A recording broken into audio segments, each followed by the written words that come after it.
Alright, you're about to learn How to Play Chess, the complete guide for beginners. Who doesn't want to be a cool intellectual and play chess like a pro? Think about it.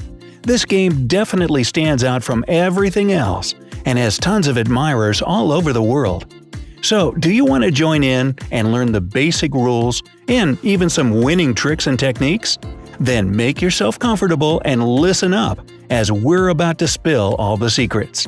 But before we get into all the details, click subscribe and turn on notifications. Now you won't miss a thing. Okay, let's start with a basic introduction to chess to make it easier for you to understand the rest, or to simply refresh your memory. A chessboard consists of 64 square spaces. There are files, which are the columns going up and down, pointing at you and your opponent and marked from A to H.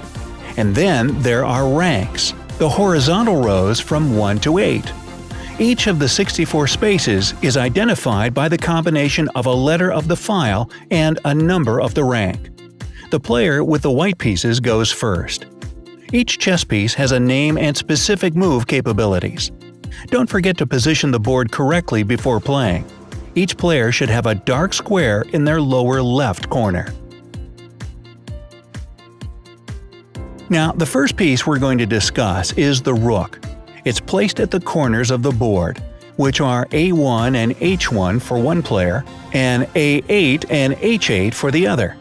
The best thing about rooks is that they can move any number of vacant squares both vertically and horizontally. If your opponent's piece blocks either of your paths, move the rook to the occupied square, and there you go. Another player's piece will be long gone. But remember one important thing. Rooks can't jump over pieces. That's checkers. If one of your pieces is between your rook and your opponent's piece, this move is not going to work.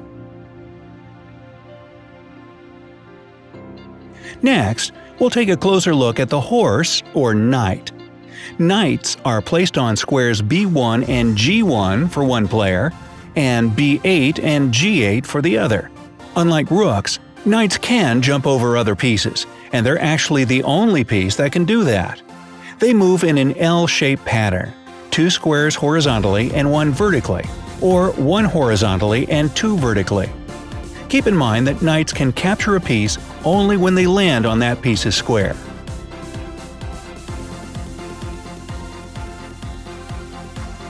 Next up, we have the bishops in square C1 and F1, or C8 and F8. Bishops can move over any number of free squares in a diagonal direction.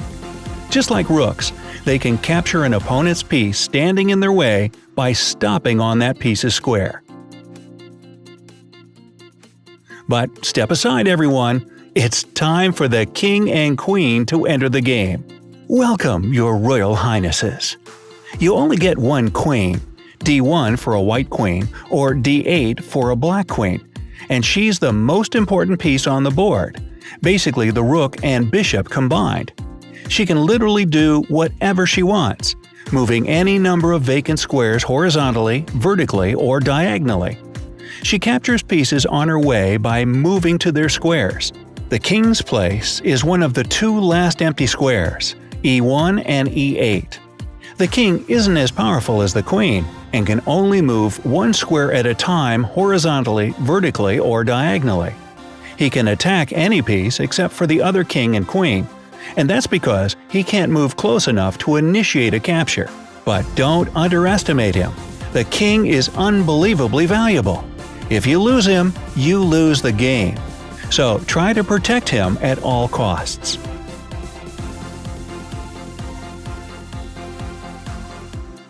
Finally, we have a whole row of pawns to shield your other pieces. They take the rows from A1 to H1 for one player, and from A7 to H7 for the other. Pawns move 1 square forward with one exception. The first time they move, pawns can go forward either 1 or 2 squares, but no more of that after the first move. Only 1 square at a time for the rest of the game. Now, there's one downside to pawns. If your opponent's piece is directly in front of your pawn, you can't move it forward or capture the piece. Talk about inconvenience, right? The only way for the pawn to capture the piece is when that piece is placed one square forward and another one to the left or right of the pawn itself. And there we have all the chess pieces. Okay, so to win and become a true chess champion, your task is to checkmate your opponent's king. It may sound like a piece of cake, but it's way more complicated than you might think. Checkmate basically means putting the king in a position where he'll be captured because he can't move or be protected by any other piece. The more of your opponent's pieces you capture, the easier it'll be to checkmate. Just don't focus all your energy on this. Your own king should be properly protected at all times so that your opponent can't get to him. Before you checkmate your opponent, you can just check them. This means that you should have one of your pieces within capturing range of your rival's king. In this situation, you must say check out loud to let your opponent avoid checkmate by moving their king to any free square, blocking the check by placing one of their pieces in front of the king to protect him, or capturing your piece that has placed their king in check. The same applies to you as well. If you're in danger of a check, you have the same three options to escape it. To avoid a check yourself, think carefully before making any move that might expose your king to capture. Only one rule applies here. Do not move your king onto a square that your opponent's piece might move to on their next move. But enough with all the theory. Let's talk strategies. Even though the game ends with checkmate, each of the pieces has its own relative offensive strength value. For pawns, it's 1 point. A knight's value is 3 points, 3.5 points for a bishop, 5 points for a rook, and 9 points for a queen. This is really helpful when comparing the total points value of each player to see who has the current advantage. The most important thing to know is the strong points of any piece. Pawns, for example, are stronger when they're together in chains to protect one another. Try to keep them that way unless you see an amazing opportunity to break the chain and make a great strategic move. Knights are weak and useless if you keep them near the edge of the board. Knights can control up to 8 squares, but when you put them near the edge, this number gets cut in half. Use their abilities to your advantage instead of limiting them. Bishops are at their strongest when they're on or near long diagonals. They can control more squares. Rooks have the most power in open files. Try to position your rooks on files that don't contain any of your pawns. Rooks can also be quite helpful on the 7th rank for white and the 2nd rank for black, but only if your opponent's king is on the starting rank. But what about the queens? They are dripping with power on any square, right? Well, the center of the board is actually the best place for them strategically, but the worst in terms of all the danger they're exposed to. Successful chess players suggest keeping the queen one move away from the center and trying not to block her movement with any of your own pieces. For the kings, there's only one strict rule. Do anything you can to make sure that your opponent doesn't get to him. If you want to make your own rules on the chessboard and be the main force of the game, try to control the center of the board. Your opening can help you do that. A D or E pawn is a great way to start and open the center of the board. The best follow-ups after a couple of pawn moves are knights and bishops. To claim the center, use your pawns while attacking your opponent with all the other pieces. Your opponent will then have to stay on the side with the limited options to choose from. Change things up and use all of your pieces, except for the king, of course. If you leave something out, you waste that piece's potential and abilities. But don't just do something on the spur of the moment. Chess is a very strategic game, and you have to think several moves ahead and not just move pieces cluelessly.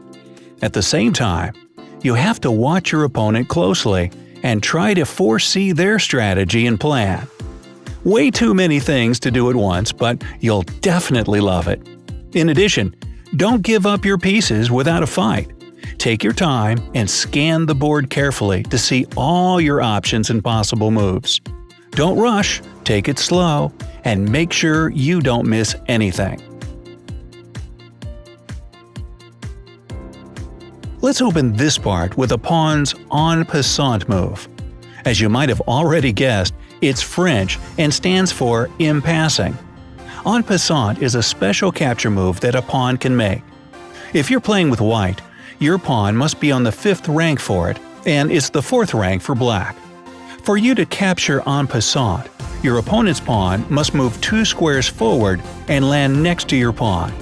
This is the beginning of the game move, as this has to be a pawn that hasn't moved before, as pawns can only move 2 squares on their first move.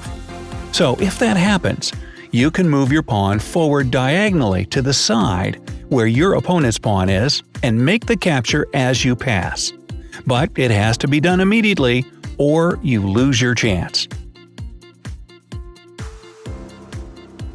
There's one more pawn move called pawn promotion. No, he doesn't get a raise. If a pawn reaches the far side of the board, which is the 8th rank for white and the 1st rank for black, it must immediately be promoted to any other piece, except for the king. The best way to go is to promote your pawn to the queen, but one more rook, bishop, or knight won't hurt either. Finally, there's a very useful castling move to protect the king. It's used to get the king out of the middle of its rank where he's exposed to the most danger. To make the castling move, move your king 2 squares toward any rook, and then hop that rook over the king so it lands on the square next to the king. Remember that there can't be any pieces between the rook and the king. Also, the king shouldn't be in check, and both the king and rook have to be pieces that haven't made a single move in the game yet. If all these rules apply, you can confidently go for the castling move.